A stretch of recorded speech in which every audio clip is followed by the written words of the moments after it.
많은 부자들은 초고가 아파트를 절대 잃지 않는 투자라고 생각합니다. 초고가 부동산도 외부 경제적 충격에 따라 때로는 중저가 주택보다 더 큰 하락폭을 보이기도 합니다. 장기적으로는 회복력을 갖추고 있지만 단기적으로는 상당한 변동성을 보일 수 있다는 사실을 잘 보여줍니다. 초고가 아파트는 정말 안전한 투자일까요?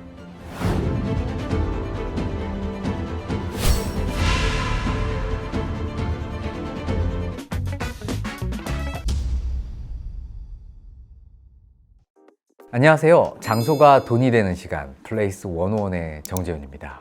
오늘은 조금 색다른 주제로 여러분들을 찾아왔습니다. 초고가 아파트는 정말 안전한 투자일까요? 오늘은 바로 이 질문에 답해 보려고 합니다. 한국에서는 오랫동안 부동산은 절대 떨어지지 않는다라는 믿음이 있어 왔고, 특히 강남의 초고가 아파트는 영원한 안전자산이라는 인식이 강했습니다. 하지만 과연 그럴까요? 오늘은 미국의 초고가 주택시장 사례를 통해 우리가 간과하고 있던 리스크에 대해 심층적으로 살펴보겠습니다.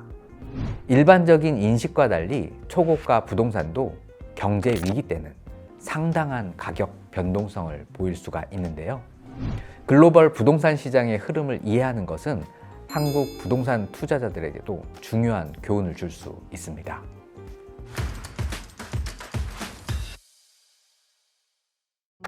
많은 부자들은 초고가 아파트를 절대 잃지 않는 투자라고 생각합니다. 그리고 이러한 믿음에는 그럴 만한 이유가 있습니다. 역사적으로 봤을 때 프라임급 부동산은 일반 주택보다 가격 안정성이 높았고, 희소성으로 인해 장기적인 가치 상승이 보장되는 경향이 있었기 때문입니다. 하지만 글로벌 시장, 특히 미국의 사례를 살펴보면 이런 절대 신화에 균열이 생기는 것을 볼 수가 있습니다.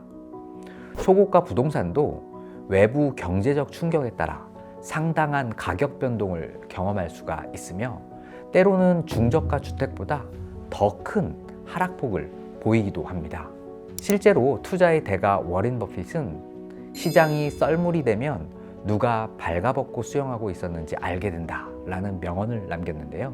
이는 경제 위기가 닥쳤을 때 모든 자산의 진짜 가치가 드러난다는 의미인데요. 초고가 부동산도 예외는 아닙니다. 뉴욕 맨하탄은 세계에서 가장 비싼 부동산 시장 중 하나로 글로벌 초고가 주택 트렌드를 가장 잘 보여주는 사례입니다. 2010년대 초반 맨해튼의 고급 콘도 시장은 전례 없는 호황을 누렸습니다. 중국의 신흥 갑부들과 중동의 오일머니, 러시아 올리가르히들이 대거 유입되면서 맨해튼의 초고층 럭셔리 콘도 가격은 천정부지로 치솟았습니다. 2014년 원 57 펜트하우스는 무려 1억 달러에 거래되어 뉴욕 부동산 역사상 최고가 기록을 세웠습니다. 이 시기 맨해튼의 최고가 아파트들은 연평균 10% 이상의 가격 상승률을 보였고, 부동산 개발업자들은 앞다투어 억만장자들의 거리라 불리는 57번가의 초호화 주상복합을 지었습니다. 그러나 2016년도부터 상황이 달라지기 시작했습니다. 미국 정부가 부동산 익명 구매를 제한하는 규제를 도입하고, 중국 정부가 자국민의 해외 투자를 제한하면서 외국인 구매자가 급감하기 시작했습니다. 공급 과잉에 빠진 맨해튼의 초고가 콘도 시장은 서서히 식기 시작했으며, 일부 개발 프로젝트는 완공 전에 가격을 낮추기도 했습니다. 그리고 2020년 코로나19 팬데믹이 발생하자 맨해튼의 초고가 부동산 시장은 충격에 빠졌습니다. 도심을 떠나 교외로 이주하는 엑소더스 현상으로 인해 맨해튼의 공실률은 급증했고, 일부 초고가 콘도는 20-30%의 가격 하락을 경험했습니다. 실제로 맨해튼의 한 럭셔리 펜트하우스는 2015년에 4,500만 달러에 구입했으나 2021년도에는 3천만 달러로 판매되어 1,500만 달러, 약 200억 원의 손실을 보았습니다. 팬데믹 동안 뉴욕 초고가 콘도 시장은 수요가 급감하면서 매수자 시장으로 완전히 전환되어 일부 물건은 원래 가격의 70%에 거래되기도 했습니다. 흥미로운 점은 2022년도부터 뉴욕 맨하튼의 초고가 콘도 시장이 다시 회복세를 보이기 시작했다는 것입니다. 팬데믹 상황이 안정되고 많은 기업들이 오피스 복귀를 선언하면서 도시로 돌아오는 인구가 늘어난 덕분입니다. 이는 초고가 부동산이 장기적으로는 회복력을 갖추고 있지만 단기적으로는 상당한 변동성을 보일 수 있다는 사실을 잘 보여줍니다.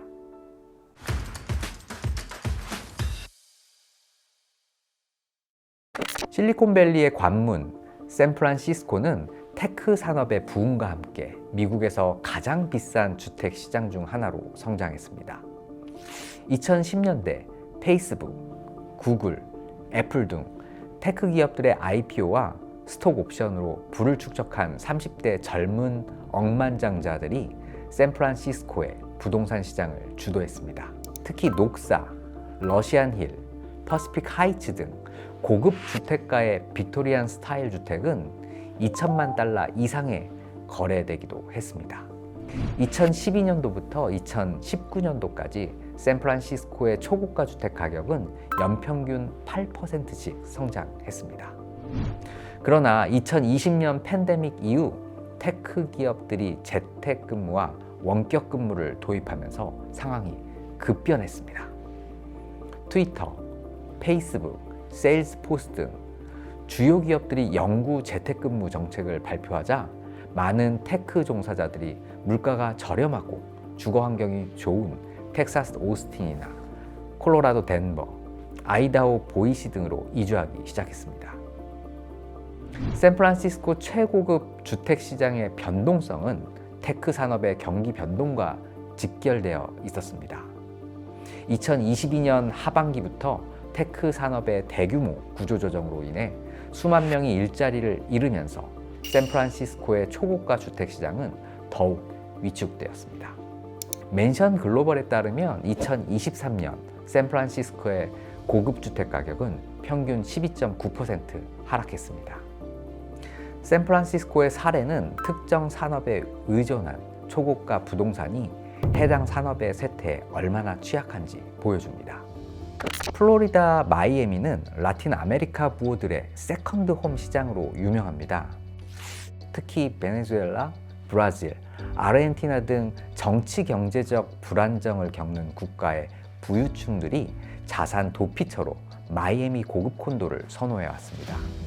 브리켈, 써니 아일스, 말 하버 등 마이애미의 고급 주거 지역들은 아메리칸 리비에라 불리는 글로벌 부호들의 놀이터가 되었습니다.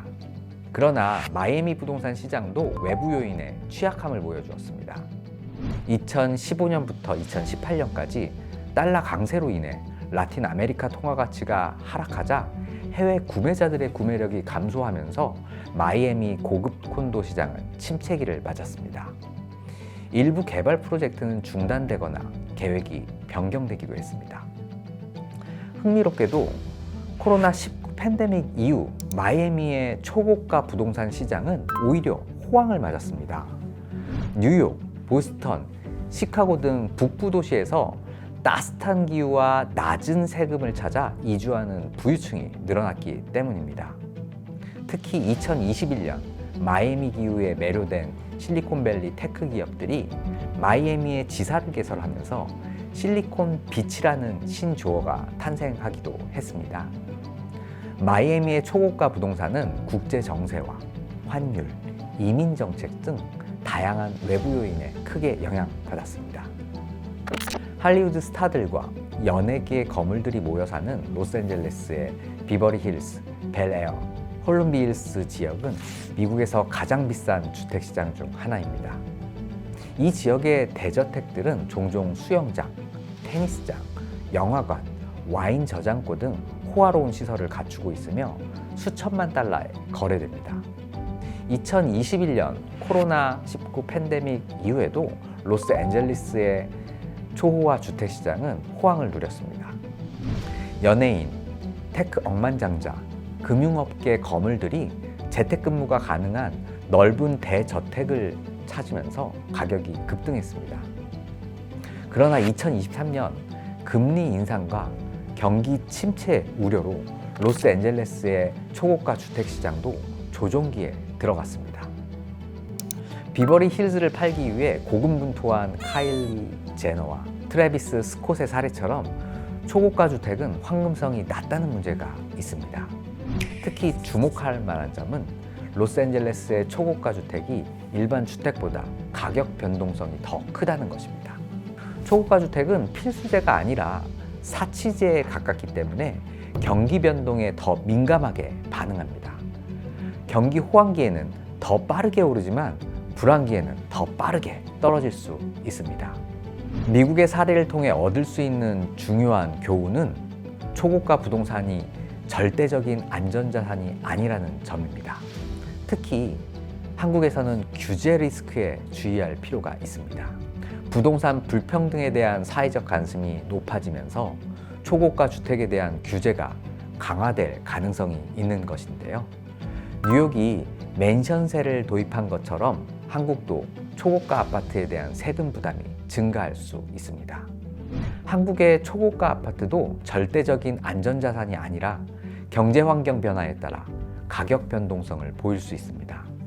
투자자들은 미국의 사례를 참고하여 리스크 관리에 더 신경 써야 하겠습니다.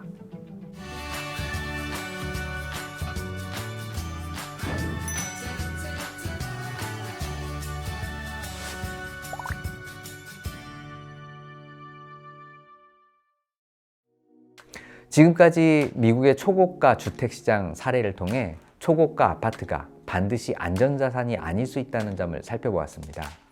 물론 한국의 강남 아파트처럼 희소성이 높은 부동산은 장기적으로 가치 상승 가능성이 높지만 단기적으로는 상당한 변동성을 보일 수 있다는 점도 우리가 명심해야 합니다. 부동산 투자는 위치, 수요와 공급, 경제 환경 등 다양한 요소를 종합적으로 고려해야 합니다. 특히 초고가 부동산일수록 더 세심한 분석과 판단이 필요합니다. 부자들은 부동산으로 돈을 번다라는 말이 있지만 그 이면에는 제대로 된 투자 판단이 있었다는 점을 기억하시길 바라겠습니다. 여러분은 초고가 아파트에 대해서 어떻게 생각하시나요? 정말 안전자산이라고 생각하시나요? 아니면 리스크가 있다고 보시나요? 댓글로 여러분들의 생각을 한번 들려주세요. 다음에도 더 흥미롭고 유익한 내용으로 찾아뵙겠습니다. 감사합니다.